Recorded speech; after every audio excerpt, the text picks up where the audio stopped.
Hi, caught me checking my notes and seeing what's going on. Hello, MonoGamers, back for another week. Another much fun, some more university, and more trying to get things done. I'm still trying to desperately do some more streaming. What's the case of? What can we do? Right, let's get on with the show. So, we're here to talk university. We're here to talk about learning, teaching, and all that nonsense. And hello, MonoGamers. Yeah, we have audio because it's passed for another week. Let's get going. So, as usual, we're here to stream the 2D beginner course for MonoGame, and we're going to go into more bigger, brighter things later. Questions at the end, questions in chat, go forth, and question everything.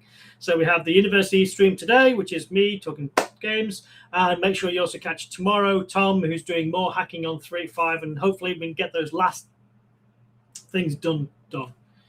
Although I still have to do the 3D platform tutorial. And also, if you spotted it this week, the Spotlight show launched.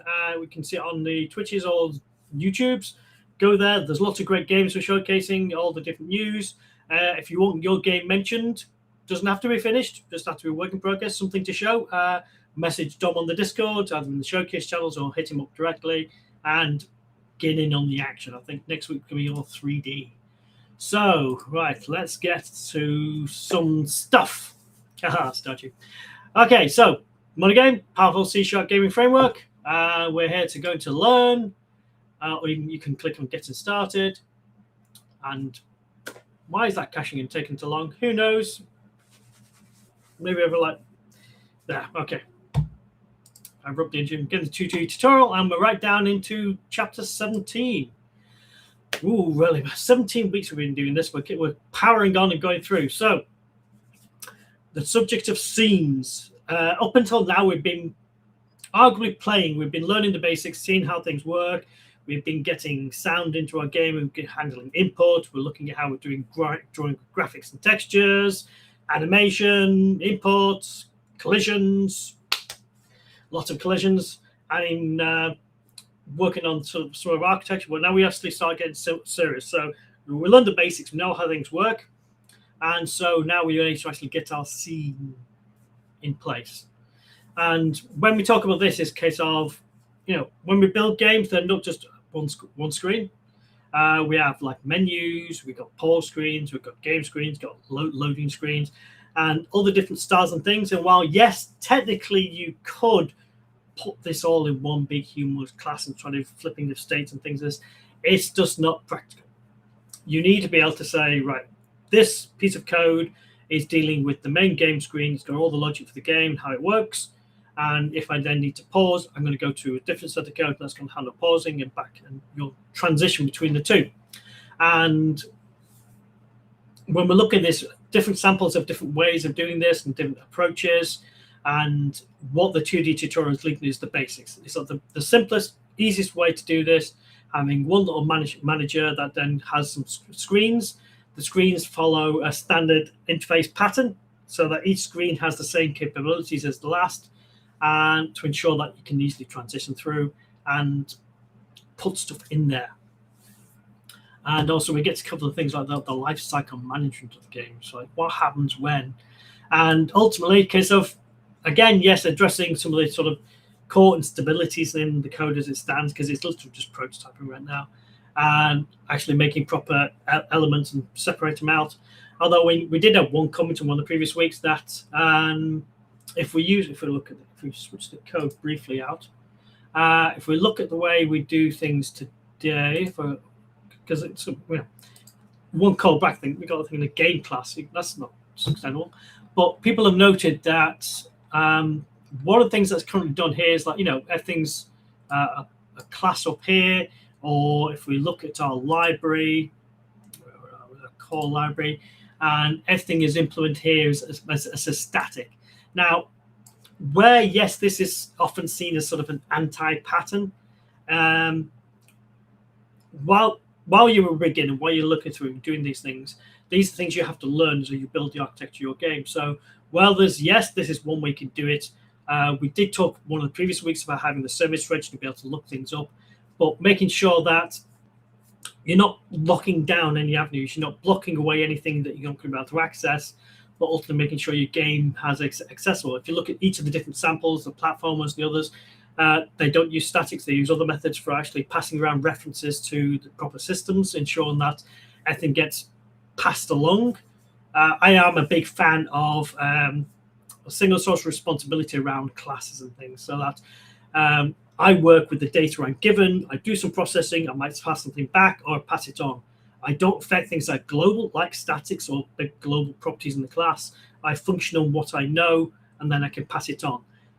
The key thing there is that each method or function is responsible for what it does, only it does, and it can't be affected by anything else. If you have like a method which goes and say updates like the sprite batch in here, or if we go back to what was that game class, or if it goes and say updates, no, that's still in that. Okay, it goes and updates like the score there. Well, what happens if another method goes and updates the score there? Which one works? You have what called a race condition, where two methods are trying to cooperatively change the same data, which is just bad. And by and far, that is the hardest problem to diagnose in games, when you've got not necessarily a bad, but a not great architecture, where things are referencing things and updating things. You don't know what updates what, and that's bad. So I always try to keep things encapsulated. But a sense, this is where the scene manager is going. We're saying this is the game screen. It's handled the game class. If there's data it needs to share, it knows where it's going to get it from. It knows where it's going to pass it back to, and it's responsible for it while it has it. And okay, so when we talked about this is worth pulling out. So when you talk about the life cycle of the game, now that's going to load at some point. Onward and upward as well. Okay, there we go. We loaded. So when we look at the life cycle, our game's going to initialize. We're going to load all our content. We're going to update and draw. Now, in a lot of games, what they do is they tailor this, because when you load your content for your game, you don't want to be loading everything. If you've got like 50 levels, you don't want to be loading all 50 levels worth of content. You want each of your levels to load the content it needs, and then to dispose of it when it's finished and move on. And the next level will do the same and the same. This ensures that your memory is more efficient and how you can manage things and are controlled. I'm trying to remember if we do this in here. If not, we'll look at it. So where we start, again, we're starting effectively with another service, but this is using a method called abstract. Now, like interfaces, abstract gives you a way to say, this is how something should look like, but also it gives the ability to have an underlying base implementation when it launches. So your class has everything in here and then some things on top, and you could override it and change it. And then we're going to have some properties here of saying, in my scene, I need to know where the content manager is. So my scene is going to load its own content. It's going to unload its own content, and then it's going to dispose of itself cleanly. And then down here, we're going to have in the constructor, we're going to use the reference to the content manager we've got from our core central library. We tell it, importantly, where our content is. This might seem odd, because the content manager, surely it knows where content is, but no. If you're coming from a different place, or you're instantiating or using the content manager for somewhere else, always define where the content's coming from for this. Now, this is important simply because you might say that, well, for this level's content, I want to change the root of the content to actually be scene one's folder. So all the content for scene one's in scene one, and that's what uses it. And then for scene two, it goes, well, no, I'm in scene two's folder. And that simplifies sometimes how you're pulling things out. What it also does, it allows you to have content of the same name, use the same code to do the same thing, but it's actually in a different place. So instead of level one, it's like load the title, load the loading screen. Go fine for level one. Load the biome, load the collision data. Great. Then get to scene two. Or scene two is over here. Okay, fine. Go load the biome. Go load the scene data. Go load the collision data. It's the same calls, simplifying how things work. But you said go and get it from somewhere else. Sneaky way of saying changing things around. Again, lots of different ways to cut it out and do different things. Okay. Oh yes, we shall see. But I will stress, the scene manager in here is very simplistic. The one in the old XNA platform is a lot more complex in the way that works. This is sort of covering the basics and covering how different things work to work. But I love the discussion. Bring it on. And yep, thanks, Hurt. I can't pronounce that. That's lots of letters. 3617. There you go. Thanks for being involved. Thanks for coming along and following the journey. As a you can either look at the past weeks of what we've done in video, or you can ignore what I talk about and just look at the content. The tutorial itself was fantastic. Our good friend Aris Turtle still patent pending on his QR on his thing, but we'll go on anyway. So within our methods themselves, we want to keep things simple. So when I'm going to initialize a scene, it's one way. If I'm going to load the content, it's the one way. Again, this is building a common pattern within your scene to say, you know how things are going to work. The abstract class allows you to do this because it's not, even though we're putting all these in here, this isn't the game class. This is its own thing. So you need to ensure the case if I'm going to call it, I'm going to use these methods. You could just as easily use an interface, but again, it depends how the architecture of your game works. An interface is a blank contract of saying, I have these things. There's nothing behind them. Your game must simply do them. With an abstract class, however, you can have an underlying base implementation, which so in here you can see when I'm doing all on content, it's going to call content on load for you. Your game class wouldn't need to. If you use an interface, you would have to. Again, trade-offs. And again, update is draw. Now, again, difference here is case of like the normal. I think I'm remembering this right. The normal.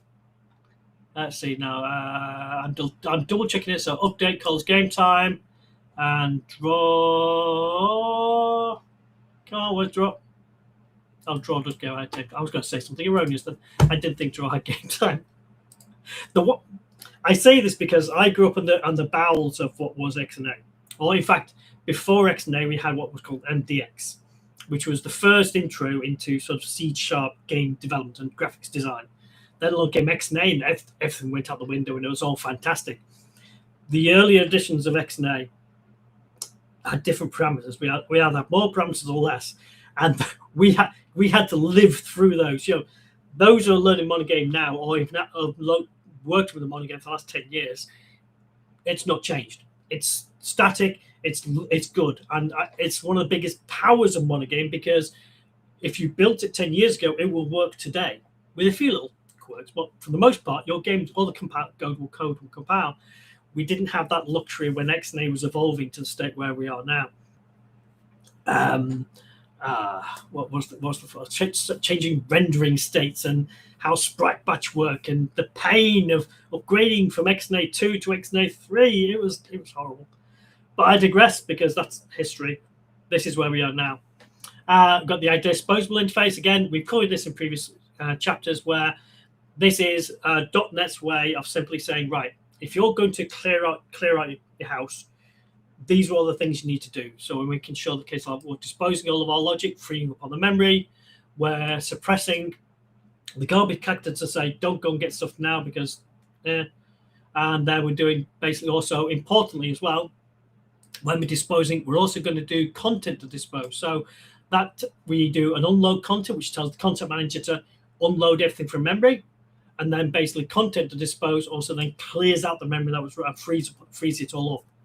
The content manager does a great job of managing memory around content, which is something if you're not using it, you have to take care of. It's almost like C++, but I digress. So with actual scene management, I'm wondering at one point I'm going to start putting code in here. This is typing a lot of things in. You know, yeah, that's okay. Let's get the last of this in. So no, this is updating game class. Why is it saying updating game there and it's game here? Oh, okay. Let's go. Now, if you're following along and you want to look at the source code, I've remembered to do this now. We have got the source code for the project here, which is our project here. One of the things we made sure to stress from the beginning is that if you're building your game, even if it's in a prototype, use source control. The simply means case of I can see now here, because I've saved or committed my code all the way through this. You can see from here, I changed these things over here. I have added these classes, and I can look back in time about where my project was. The beauty of this is if I break something and I'm not sure how I broke it, I can look back and go, oh, right, it was that way before, and I changed that implementation. I can go and fix it. Or I accidentally exited this XML. I put a load of stuff in it. I digress.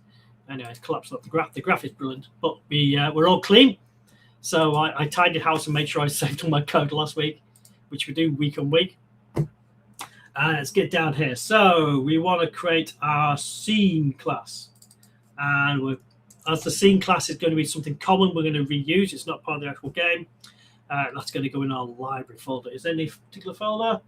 Yes, we want a scenes folder, keeping things organized. Oh, no, I don't create it there.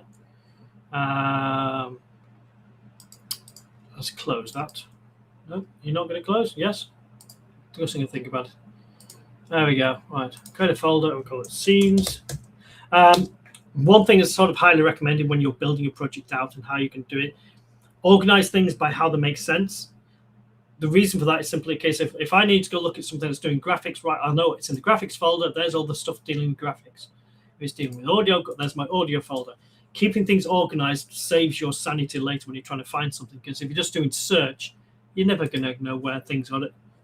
Yes. Get. Hey, what you come with? Anyway, sorry. Sorry.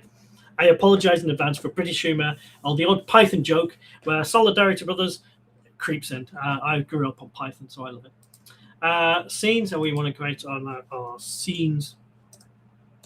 Is it scenes? Yes. Nope. No, scene. Plural, singular are fun things. So, okay, let's get in the code we've just discussed. So there's our scene class, even though you can see that. No. Oh, okay. We need to disable it. Go away.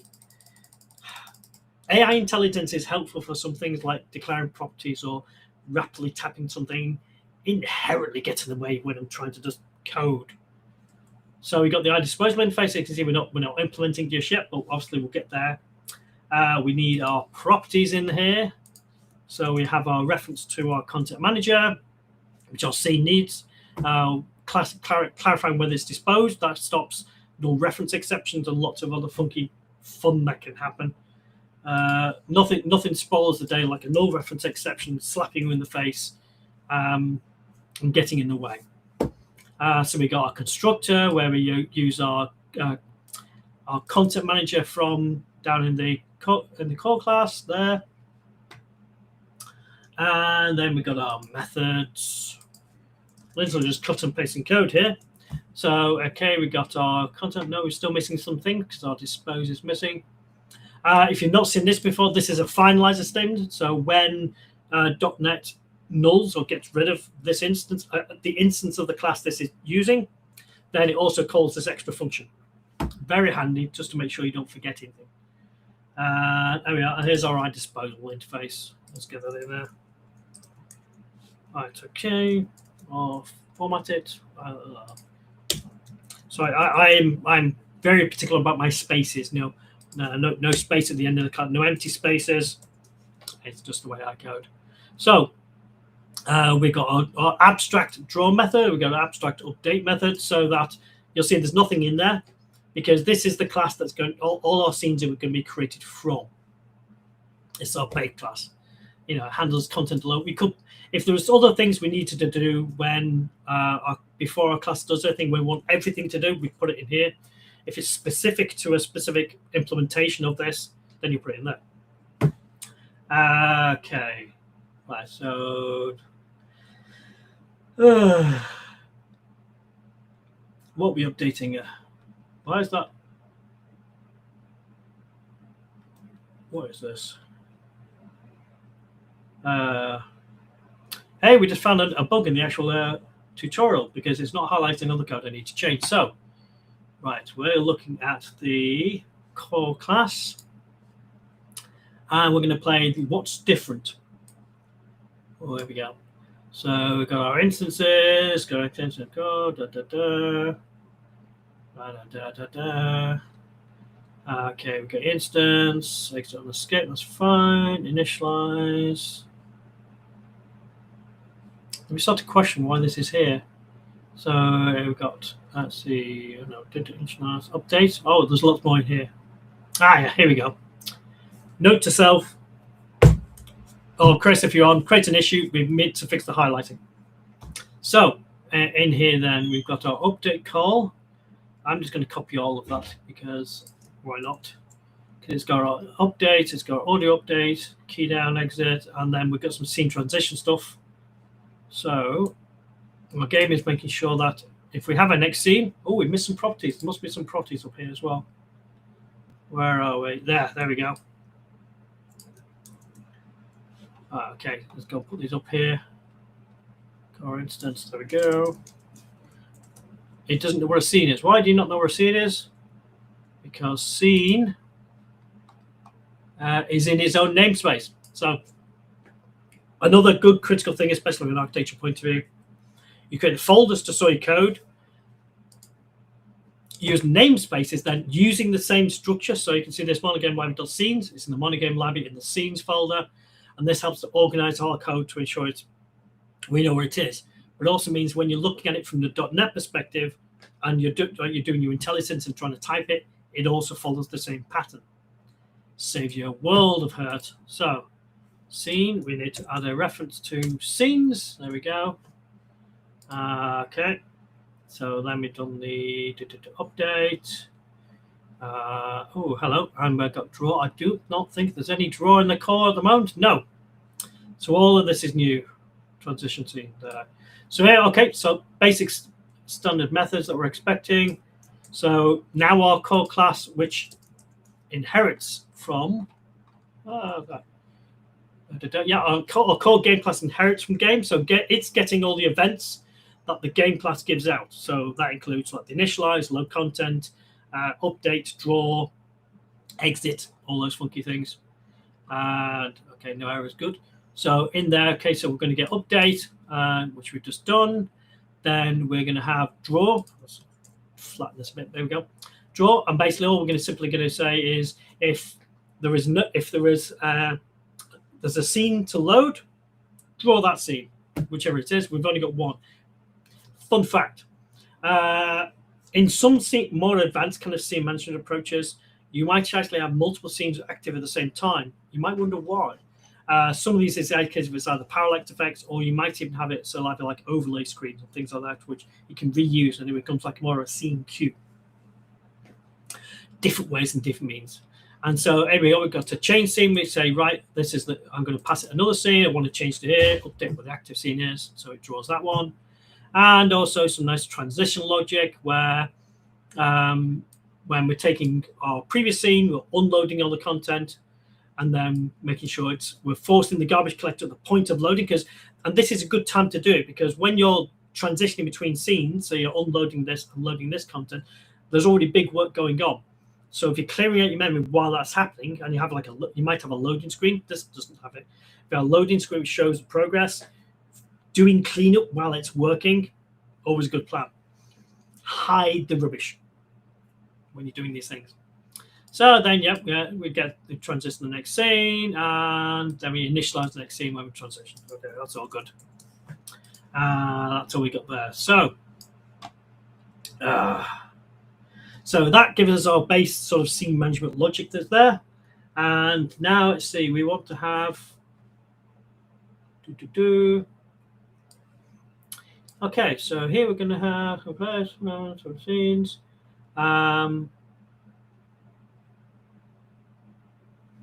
Want to add a new font? Why are we adding a new font? We've already got a font. Why do we need more fonts? Fonts. Okay, we've got 04B.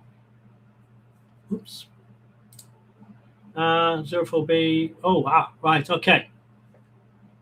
If you recall back from when we did the sprite fonts, it's a case of we're adding another font, but it's the same font, but in a larger size. So what we're doing is, even though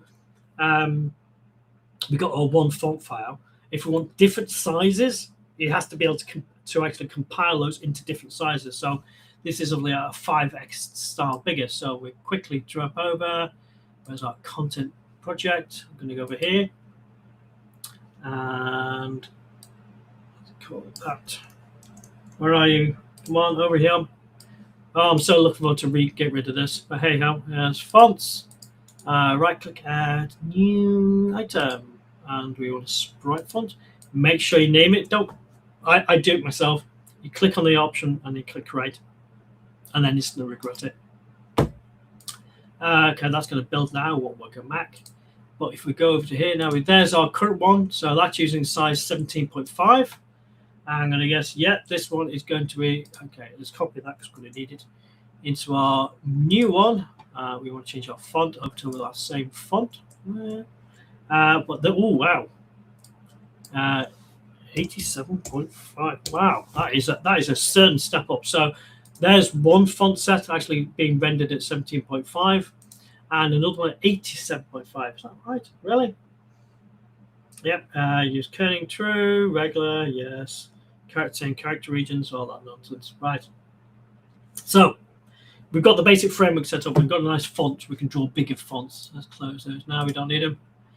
Okay, so then we actually want to go and start scenes. Now, the way that the Dungeon Sign project works when it finishes up is you are going to have two main scenes. You've got the title scene, which is where there's a nice little animation. There's some stuff going on. But the title's there. You can have some menu buttons. You can click play. And then you'll switch over to the game scene where this is what we've been seeing so far, where we have the arena, the nice little character flopping about, and so on. So let's go and create our first scene. Now, in this, I shall leave it as it is. So in here, we want, okay, in our game project, so this is our reusable library. We're going to use this across many projects. This is our game project, so we're going to do the same again. We're going to create one called Scenes, and we are going to create a class called Title Scene. Bam, bam, bam. All right, okay, so we get it off, and then you notice first, straight off, okay, so we're creating this, and we're using the Scene class that we already created as the base class, which means we inherit all the abilities of that. And unlike an interface, you'll notice that there's no red squiggle here because all of the methods that are in the abstract class are already implemented. In the title screen, we can choose to override them or not. If we don't, nothing bad will happen. It will just still work. But obviously, we need some things in here. So if we're going to have a title scene and we're going to have some text, so we have some strings of saying we're going to be Dungeon Slime, we're going to have instructions of what we're going to do. We're going to have some references of our content. So we've got sprite fonts, some where we're going to draw text and positions, all that good stuff. And then we're going to have our initialize. You notice here now, unlike the standard, so I'm going to correct myself again. In game, initialize is not. Yeah, that's an override. So this override of initialize is overriding the core, which is overriding the game classes implementation, whereas this one is overriding the scene classes implementation. So not the same thing, even though they're called the same. This is overriding that one. It's a key thing to know when you're looking at the architecture and how these things work. How do components build up on top of each other? If you're overriding what you're overriding, where's it coming from? What's it doing? And in a case like we should call base initialize to ensure that anything in our abstract or base class works.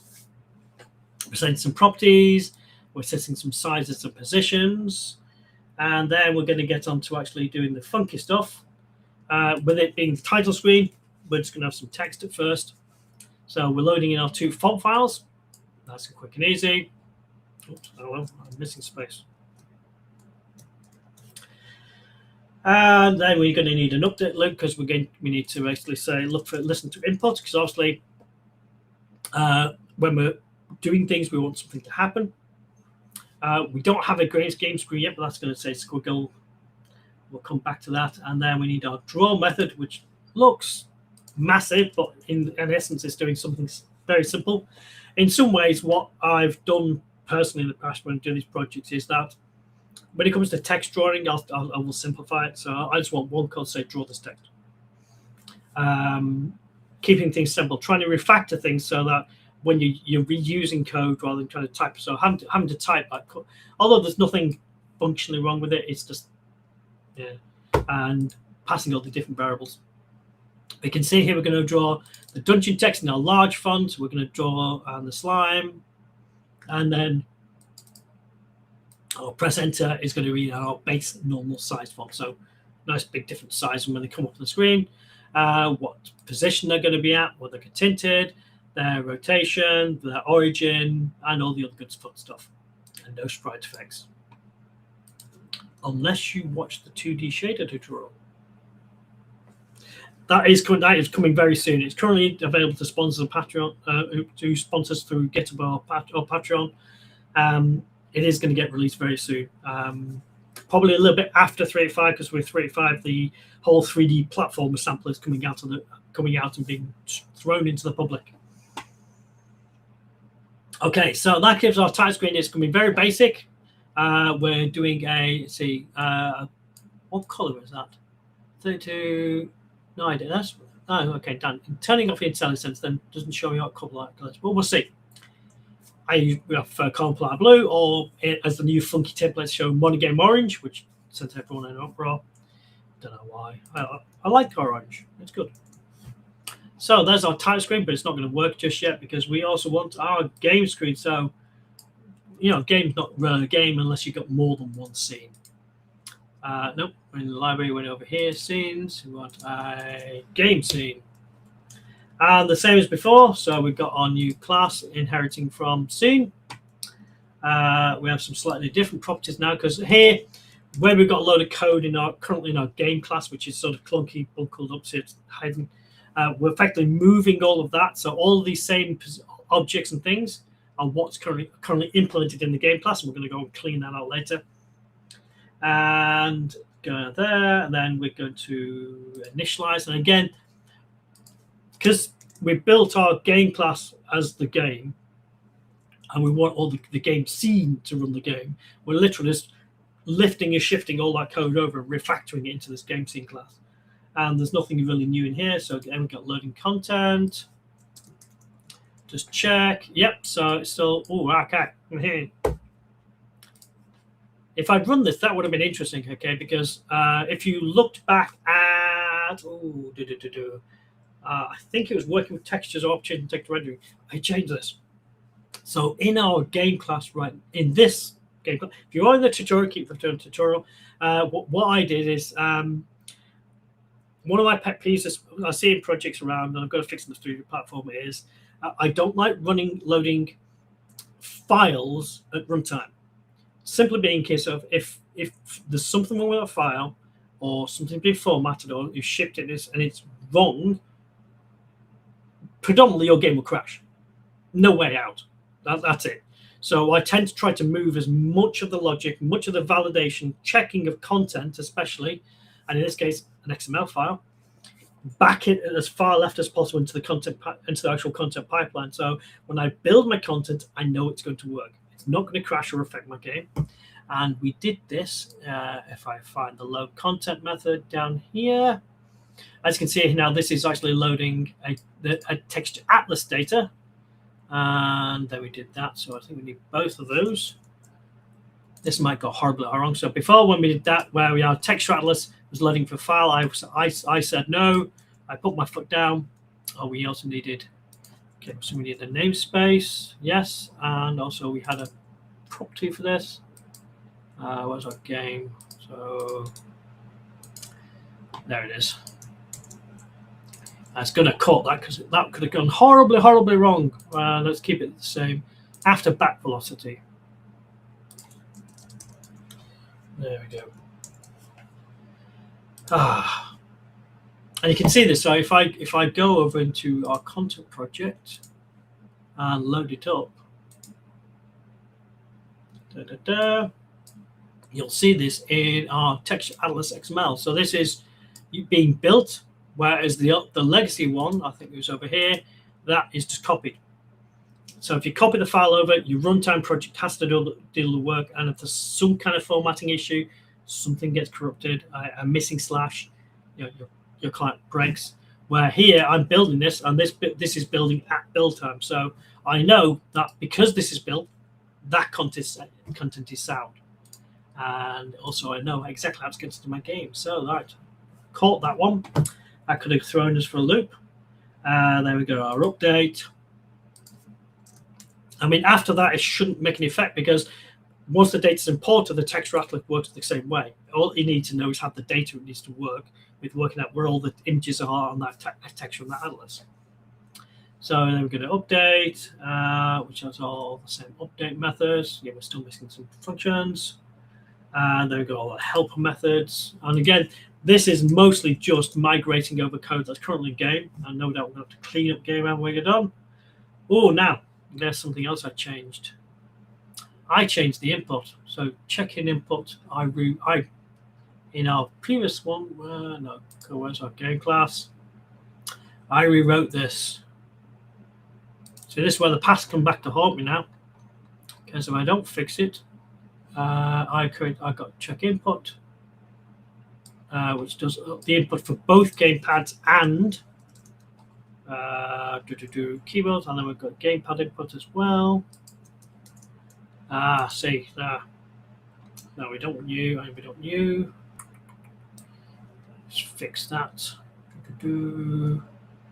And then that's going to cause an error somewhere else. Okay, yep. Now we need the input manager. Nope.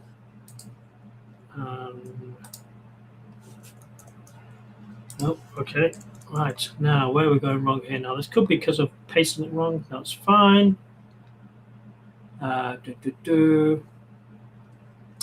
obviously, it's working on game class. So where is it coming from here? Input go to definition. Okay, right. That's because in here. Oh no, why is not in here? No, that's coming from core. Why can our game scene not see core? Okay. Critical namespacing. Prefixing things with core. So that's coming from core. Ooh. Now I could have just also replace this, but yeah, live the pain. If you're going to inflict your pain, you fix the pain. Core. Oh, we missed one. No, it's not. That's the assigned back velocity thing. And also that. Oh no, that's there. And I'm going to guess up here. Yeah, we want to check. Yeah, fix that. Right, so we got our updated input code as well. There we go. Down. Gamepad. And all that work did, if you look back at the session we did on input, is that we unified and simplified it all, moving a lot of the decision logic for what input is into the input manager and removing it from the actual game class. Where the previous one was like checking, this gamepad or that or that. No, all that was moved to the actual input manager. Where is our input manager? Here. So this now does all the decisions. So it knows if I want to move the audio up or down, go and check these options, these keys and things. Not in my game. Get it out of my game class. And right, okay, so that we have a game screen that's working. We have a title screen that's now compiling because the game screen's there. And now we need to go and update this now. You might notice a little bit of a difference here. So our game class is all of this currently. But why have that when we can do this? A little bit cleaner.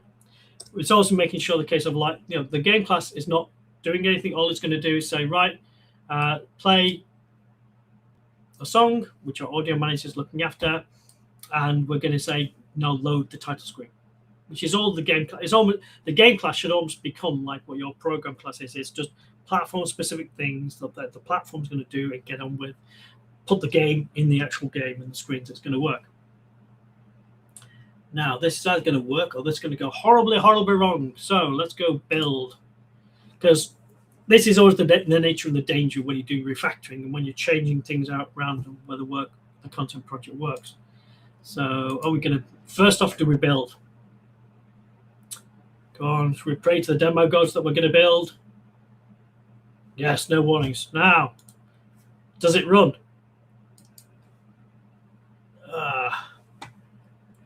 No, what I will get, you will get is audio. There we go. I forgot. I forgot which. Ah. Oh, okay, that's interesting. Something's gone wrong because I'm pressing enter. I can hear the game running, the audio's running, but we've not changed scenes, so we've broken something.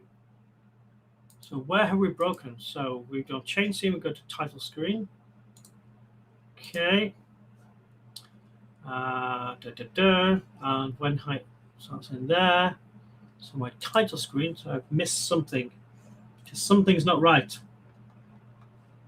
So let's have a look and see what's going on. So on our title screen, we're going to initialize. We know this works because we can see it. And update load content. And update is going to check for. I should have fixed that. Okay. And call it change scene to game scene. Okay, and if we change scene, we are going to say, so it's not the same screen, we saw the next screen, and where is it calling transition screen? Ah, okay, that's not happening. So, hold on, I'll call from somewhere. Transition screen is in update.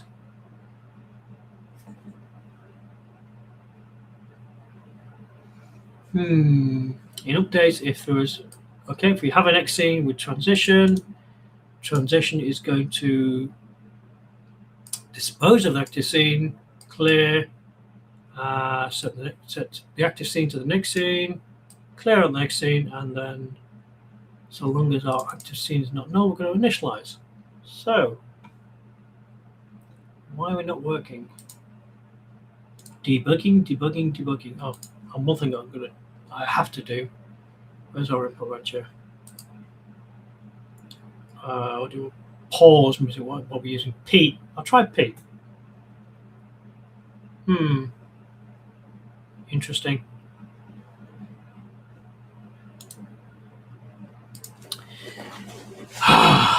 Yes, we're noticing there's no transition. Okay. But also interestingly, so pausing the audio is not working. Why are we not getting pausing? So why is, because we copied over the touch screen. Oh, okay. We're not pausing the audio because we're not checking for it. So okay, I need to fix that for my own sanity. I need to fix that. So we should be able to pause the audio in the title screen to make sure that works. Checking input. Here we go.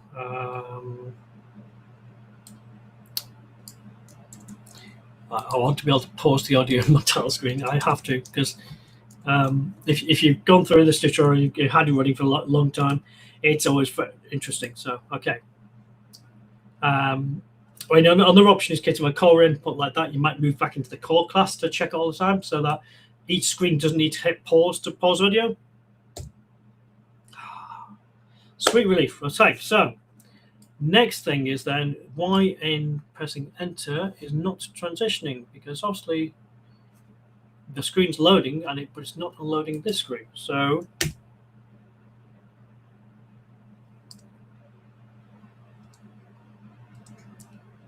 interesting, that's turning off all audio, but we are not transitioning. So why are we not transitioning? Because title screen should be unloaded. So if I breakpoint here, we're running.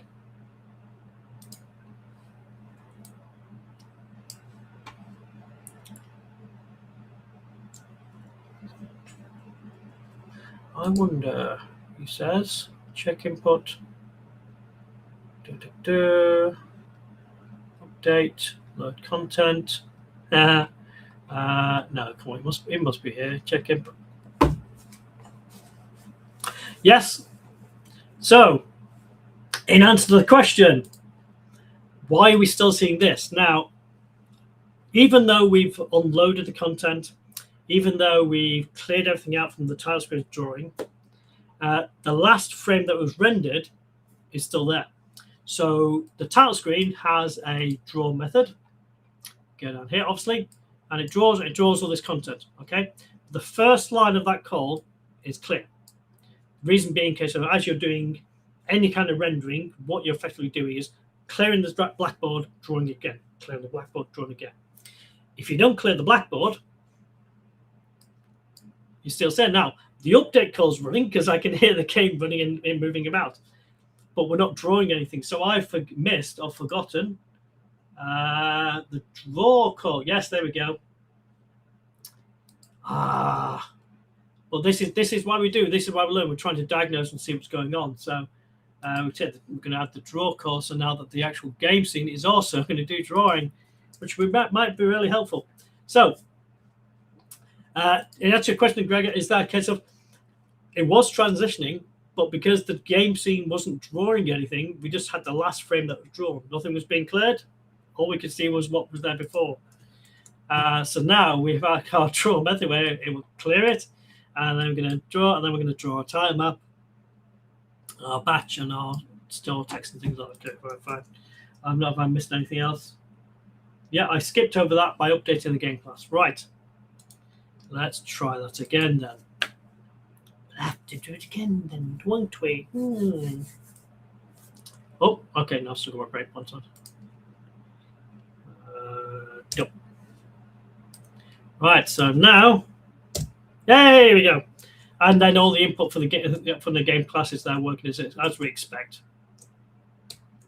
God, I got my score. So all the function I've built so far, everything else now, all the core game code is transitioned to here, which is pretty much all the game class. And we've added a new title screen, which just draws something simple text in the background, nothing fantastic. And there we go, when we're running. So all the things we have in here. So benefits unit theme system, it's separation. All the code for running my game, for doing the gameplay and everything else is only checked while the actual game's running. In the title screen, when I only want menu controls, then I only need to worry about menu up and down. It's not going to interfere with anything else. You're replicating the game lifecycle, even though it's not game, we're still passing those events down, so it all filters down. So we use the same logic all the way through, which means you can change this. So I know a lot of places where they have a scene transition system, they'll have like a pre-scene transition or preload, a post-load. So they're doing things before and after, so adding events into the life cycle as they're doing all the scene management. So this is helpful for things like preloading content for the next scene, or having, if you've got kind of a dungeon crawler kind of game where you've got a room here, up and down, you might have all five of those loaded, so the center and all the certain things. Then as they move across, then I move off the content over here and then add the content over here. That makes it more seamless, and also it reduces the loading barrier when you actually need to go from one to the other. If you look some of the as old as me, look at some of the old 16-bit games where you're in a room, you'll go to the door, things seem to freeze, it wipes over and then it loads it. That's because it can only handle one room at a time. Now that we've got more memory, more things available to us, we can have more of a space around us. And you'll see this even more in like really expansive 3D games, where we use kind of binary trees or other partitioning methods to say, right, well, the characters here load all the content that's around them, and as they're moving, we're unloading here and loading here, so that it looks seamless as they're transitioning around, even though we're constantly loading and unloading in an efficient way. Bear in mind that, again, there are trade-offs in either way, because if you're loading too much, you'll cause the frame rate to lag and get down. So it's always a clear separation. Separating content management for scenes allows you better memory management. It ensures that when you run the game, you've only got the content for the game, or more importantly, for that level in memory, nothing else, so that you're keeping memory efficient and everything else, which is critical on some smaller devices, less so on others. Ironically, on console, you might think you have more memory, but you don't. You actually have less. In some ways, your average phone has more memory available than some desktops. Desktops has loads of power, and I think if you relate back to the open hours when Tom was talking about this, it's like, you need your game to running at like 2,000 frames per second to get a good solid 60 on console, because the transition and the trade-off is just critical. And having it as a two-step process, again, this is down to your choice of how you want to do transitions in game. I usually have about 4 scenes in any kind of transition between what the next scene is, what the next scene after that is, having it ways, and also having the ability to have overlays that can drop in, but then I don't have to worry about loading the content for it, putting it in. There's a lot of different ways, but again, every game is different. And yes, the content manager is brilliant for this, because if nothing else, for the memory management, for all the titles that don't use the content manager and do it themselves, you've got to manage this loading and unloading menu, make sure things get disposed. But the content manager is really fast at this, and it's really good. So it's not just about ensuring that your content is clean, ready for the game. While you're running the game, having multiple content managers. I mean, don't go silly, don't have like 32, because that's just crazy. Or having one instance or a couple which are managing processes around it, and it makes it more efficient when your game's running, so that the max cap on the memory your game's using is only ever going to fluctuate slightly, rather than going creeping up and then garbage collection comes in and clamps it all down. But anyway, let's go. All right, so yeah, thanks everyone. If you're following on YouTube, so the like and subscribe. Oh no, that's Twitch. If you're on Twitch, then hit the bell and do the like. And if you're on the tube, the tubes, then like and subscribe and all that good stuff. So we get to the Q&A portion as we try to run down the show. I mean, hopefully everyone they saw the open hours. You saw a lot of things that are coming up. We're desperately trying to get 3 or 5 out the door. But we have got the list of issues now down to a very much small manageable level, and we'll bash in this off. Hopefully Tom tomorrow will have the rest of it. And as well, it's a case of the new Spotlight show. We've got really good appreciation of that. Okay. Hey, so wondering how you can load all textures for a scene to smooth transitions if you have to load whole textures. Now, large textures generally are a problem. And there are efficient ways to do this. So again, this depends. So if you've got a really large texture, it's going to take a long time to load. You almost the content manager is kind of async, but it's not. If you try to load async, it will fail badly. It is one of the things in the content pipeline we're looking to try and improve going forward. But if you've got kind of a load-running texture, what I'd actually have is 2 content managers running side by side. So one that's managing long-running loading, which basically just be running in the background, ready for when it's needed, and you start that process as early as possible. And then you've got a small one in front of you. You can run 2 content managers simultaneously. You just can't do it asynchronously yet. And again, there's lots of trade-offs for this, ensuring that you need to keep a firm eye. You'd have like performance tools watching when this process is happening, that's not directly impacting your frame rate that you're loading. But also, the other concern is that if you've got really large textures, yes, getting off disk is slow. You need to consider how that large of a texture is then being rendered as well, because you're sending that texture. Yes, it's keeping it between frames, and Sprite Batch manages memory efficiently when it's trying to do these things. But ultimately, there's a lot of data to transfer. So again, it's hard to give specific advice, but it's a case of, generally speaking, I'd like lots of smaller textures is better than one large texture, unless you've got really tiny textures. It's one of those things. There's no one pattern that fits every single solution. You find which works for your game and how that loads. So, is it a good idea to have like a sprite sheet with all your sprites on it? Yes, because that's more efficient. You're sending one texture, not loads, and then cutting them out. Is it good to have every single texture in your game on one massive big texture, even if it's not going to get used? No. You break up those sprite sheets into efficient things. You make sure they're sized appropriately, used the right or even no compression sometimes if you want really a good aesthetic quality. But keep it sensible. So if your level needs a load of sprite sheet, then sure, pack them onto one sprite sheet, maybe 1 or 2, depending, to make sure they don't go too big, of good quality, and load those. And then level 2 will either have its own sprite sheet, or it might have like one of level 1 sprite sheets and another one. It's a lot. There's really a lot of different ways to break this up, and ultimately it comes down to the simple idea that load only what you need within the level. And I mean, there's nothing to say you can't call off content load while the level's running, but generally it's not advised. Load content is the best place to do that, as the class and the scene that everything else is loading before you get running, so it's ready. And also, you know that it's loaded when it loads. But anyway, thank you for the question. Anyone else? We'll give it about 10, 20 seconds or so, and I'll waffle on mainly. Usually in the case of this point, I'll go and look and see. So next week we've got texture sampling. Oh, okay. And this is where we're going to do some lovely funky things where we're using different kind of modes to actually change the way that we actually get data from a texture, and also textures that have multiple levels. Oh, look, there's fuel cell. That was a fun one to try and pull out of one of the old X and A levels there.